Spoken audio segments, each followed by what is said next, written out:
Hello friends, मेरे YouTube channel रंग गुरु में आपका बहुत बहुत स्वागत है। मैं हूं आपका दोस्त आर के और आज हम बात करने वाले हैं इमल्शन के बारे में। और मुझे उम्मीद है कि इस वीडियो को देखने के बाद में इमल्शन क्या होता है, कैसे बनता है, आपके सारे डाउट दूर होने वाले हैं। और साथ में आप जानेंगे कि इमल्शन की रेट इतनी वेरिएशन क्यों होता है कि एक इमल्शन 150 रुपये पर लीटर आ रहा है और एक इमल्शन 700 पर लीटर आ रहा है। तो बने रहिए मेरे चैनल पर और मेरे चैनल को सब्सक्राइब ज़रूर कर दीजिए, लाइक कर दीजिए और नीचे कमेंट कीजिए अगर आपको कोई भी डाउट है तो शुरू करते हैं आज का ये वीडियो। लास्ट वीडियो में हमने देखा कि इंटायर जो पेंट इंडस्ट्री है वो 3 पार्ट में डिवाइडेड थी। पहला पार्ट मैंने बताया था इकोनॉमी रेंज, दूसरा प्रीमियम मतलब मीडियम वाला रेंज और तीसरा लग्जरी यानी कि सबसे अच्छे क्वालिटी का पेंट। बात जब पेंट की होती है तो सबसे पहले माइंड में जो वर्ड आता है वो होता है कि मैं प्लास्टिक पेंट कराऊंगा इस बार, राइट।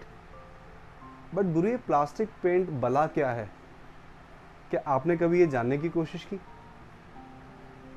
अगर आप मार्केट में प्लास्टिक पेंट लेने के लिए जाते भी हैं तो शॉप पर जाकर के आपको मालूम चलता है कि प्लास्टिक पेंट में कोई एक दो नहीं, 10 से 15 वैरायटी आती हैं। अब आप कंफ्यूज हैं कि आपको कौन सा प्लास्टिक पेंट चाहिए। तो मुझे लगा कि कहीं ना कहीं पेंट की बात करने से पहले आपको ये बताया जाए कि प्लास्टिक पेंट होता क्या है। अब होता क्या है वाली बात करेंगे तो सबसे पहले मैं ये भी जानना जरूरी हो जाएगा कि प्लास्टिक पेंट बनता कैसे है, इसके मेन कंटेंट क्या क्या होते हैं। अगर एक बार हमने ये चीज़ समझ ली तो मुझे लगता है प्लास्टिक पेंट आपको बहुत अच्छे से समझ में आएगा। प्लास्टिक पेंट का जो टेक्निकल नेम है उसे हम लोग बोलते हैं इमल्शन।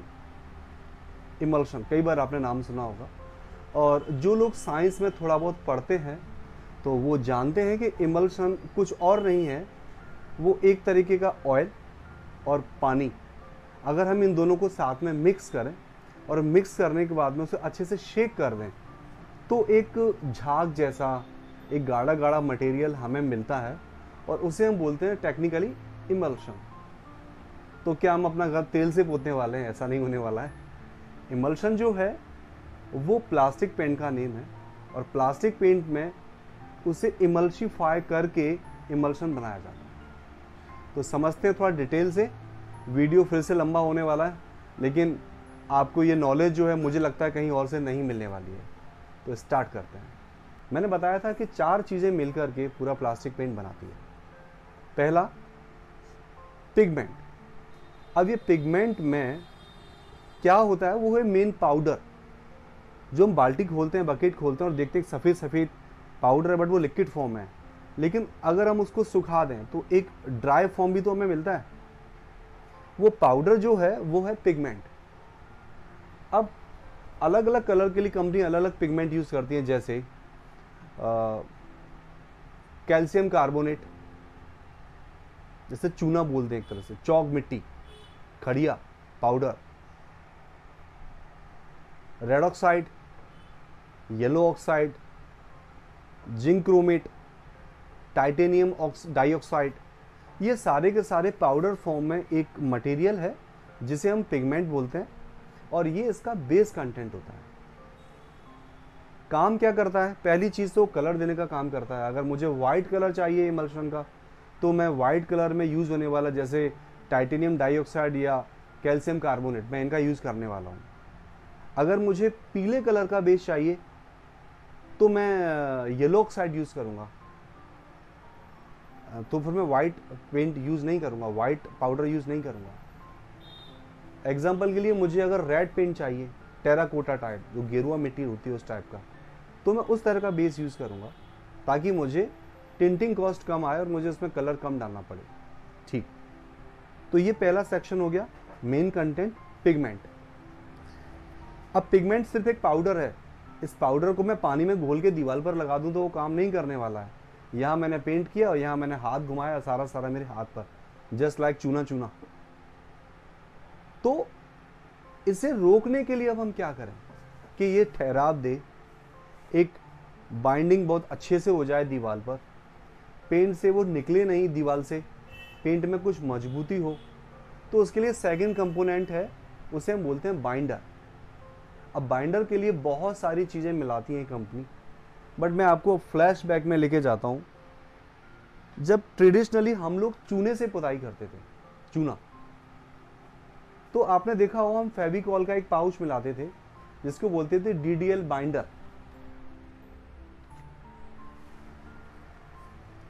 बाइंडर लिखा हुआ है डीडीएल, सिंथेटिक एडिसिव बाइंडर।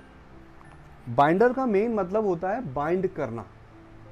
आपका जो बेस है वो कहीं बिखर ना जाए, या हम जो पानी उसके अंदर मिलाने वाले हैं वो कहीं बिखर ना जाए, इसलिए हम उसके अंदर बाइंडर मिक्स करते हैं।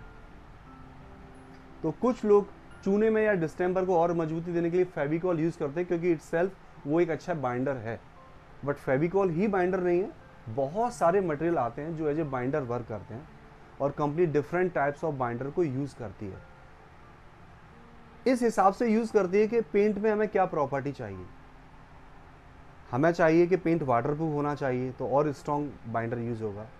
हमें चाहिए कि वो एंटी स्क्रैच हो, अगर हम उस पर हाथ घुमाएं या नेल्स घुमाएं तो उसमें स्क्रैच नहीं आना चाहिए, तो इस तरह का बाइंडर होगा जो एंटी स्क्रैच हो। क्लियर हुआ? अब बाइंडर भी ले लिया हमने, बेस भी ले लिया, एक मिट्टी भी ले ली, चौक मिट्टी, बाइंडर भी ले लिया, बट इन दोनों को घोल के तो पेंट नहीं हो सकता। अब हमें चाहिए वो तीसरा कंपोनेंट, वो है सॉल्वेंट। अब ये सॉल्वेंट पानी भी हो सकता है और कोई ऑयल भी हो सकता है, दोनों चीज़ें हो सकती हैं। वो इस पेंट को डिफाइन करेगा कि ये ऑयल बेस्ड पेंट है या ये वाटर बेस्ड पेंट है। अगर वाटर बेस्ड पेंट है तो उसका सॉल्वेंट आप मान के चले 45% तक जो कंटेंट होता है वो पेंट के अंदर पानी होता है, अगर वो वाटर बेस्ड पेंट है तो। और अगर वो मिनरल टर्पाइन ऑयल या फिर स्पिरिट या फिर थिनर को एज ए सॉल्वेंट यूज करता है तो वो सॉल्वेंट बेस्ड थिनर होगा, सॉल्वेंट बेस्ड पेंट होगा। तो ये चीज़ क्लियर है। वाटर बेस जिसमें हम पानी मिलाकर उसको डाइल्यूट करेंगे या पानी मिक्स होके आता है, और अगर हम ऑयल मिक्स करते हैं तो वो ऑयल बेस्ड पेंट हो गया। इनामेल जो होता है, जो हम गेट, दरवाजों पर, लकड़ी पर, लोहे पर यूज़ करते हैं, आपने देखा होगा उसमें हम पानी नहीं मिलाते, उसमें हम टर्पाइन ऑयल मिलाते हैं। तो वो इसलिए क्योंकि वो उसका सॉल्वेंट थिनेबल जो प्रॉपर्टी है वो वाटर बेस्ड नहीं है, वो ऑयल बेस्ड है। उसे डाइल्यूट करने के लिए कंपनी ने, मिक्स करने के लिए उसने ऑयल यूज़ किया है। ठीक ऐसे ही प्लास्टिक पेंट को बनाने के लिए कंपनी 45% तक वाटर यूज़ करती हैं। तो तीन चीज़ें हमने समझ ली। पिगमेंट यानी बेस, जो मिट्टी पाउडर ड्राई फॉर्म में यूज होता है। सेकंड बाइंडर, जो उसे मजबूती देता है। तीसरा पानी या कोई अदर सॉल्वेंट जो उसे घोलने में हेल्प करेगा, उसे इमल्सिफाई करने में और मिक्स करने में हेल्प करेगा। और सबसे लास्ट है वो है एडिटिव्स।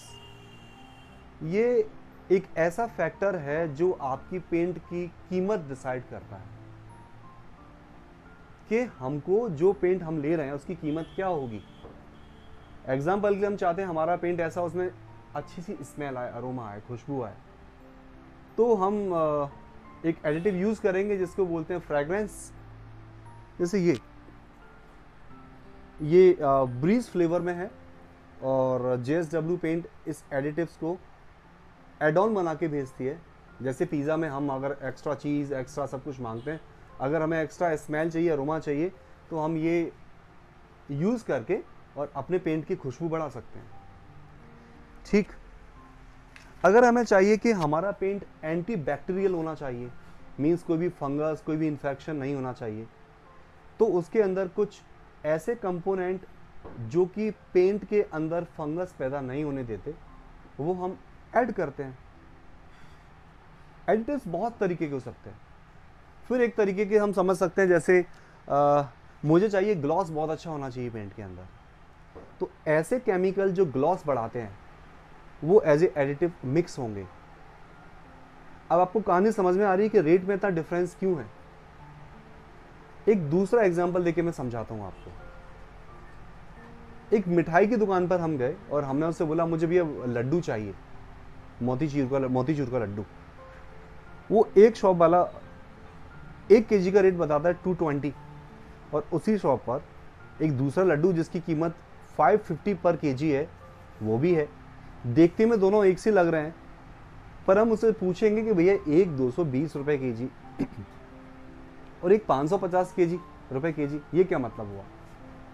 तो वो बताएगा भैया ऐसी बात नहीं है, ये 220 वाला जो है वो वनस्पति घी यानी डालडा में सिके हुए लड्डू हैं, और ये जो 550 वाला है वो घी में सिका हुआ है। घी महंगा कंपोनेंट है इसलिए वो महंगा है, डालडा सस्ता है इसलिए उसका बना हुआ लड्डू भी सस्ता है।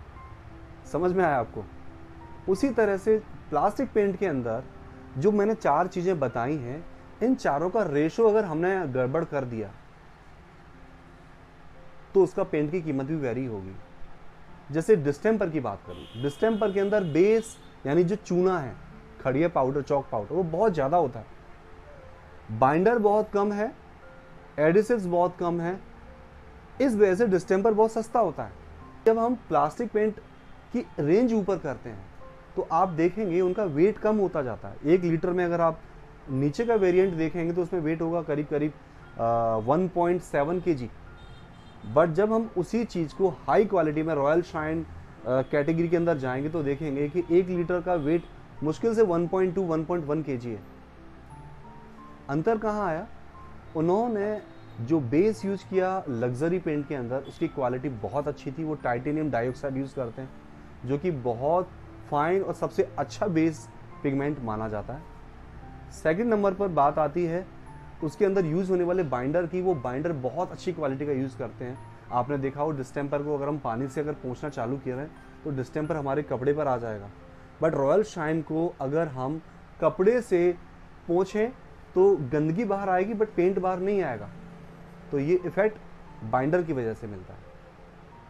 तीसरी चीज़, वो जो सॉल्वेंट यूज़ कर रहे हैं बहुत अच्छी क्वालिटी के सॉल्वेंट यूज़ कर रहे हैं, न केवल पानी बल्कि उसके साथ में कुछ ऐसे सॉल्वेंट भी यूज़ करते हैं जो कि प्रिजर्वेटिव कंटेंट करते हैं और वो पेंट को बहुत लंबे टाइम तक सड़ने नहीं देते। वरना अगर हम पेंट को छोड़ दें तो उसमें से बैड स्मेल्स आना चालू हो जाएगी, उसमें बैक्टीरिया इन्फेक्शन स्टार्ट हो जाएंगे और बहुत गंदी स्मेल आएगी। लेकिन आप देखो रॉयल शाइन की बकेट अगर 3 साल तक भी रखी रहे, 4 साल तक भी रखी रहे, तो उसमें से कोई बैड स्मेल्स नहीं आती क्योंकि वो प्रिजर्वेटिव कंटेंट करता है। तो ये सारी चीज़ें कॉस्ट करती हैं। सबसे लास्ट चीज़ एडिसिव्स, उसकी शाइनिंग, उसकी क्लियरिटी, उसके अंदर से आने वाली फ्रेगरेंस, ये सारे एडिटिव्स जो मिक्स होते हैं वो जाकर के कीमत को बहुत हद तक बढ़ा देते हैं। तो लग्जरी पेंट तभी 7-7, 8-8 साल की लाइफ देता है और जो लोअर क्वालिटी का पेंट है वो आपके 2-3 साल बड़े मुश्किल से चलता है। तो ये आपके ऊपर है कि आपको कौन सा पेंट लगाना है। तो दोस्तों आपको वीडियो कैसा लगा? अगर अच्छा लगा हो तो प्लीज़ लाइक ज़रूर कीजिएगा, मेरे चैनल को सब्सक्राइब कीजिएगा और इसे ज़रूर शेयर कीजिएगा क्योंकि ये सारी इन्फॉर्मेशन मैं आप लोगों के लिए लेके आता हूँ और ये आपको कहीं भी नहीं मिलने वाली है। Thank you so much, bye bye.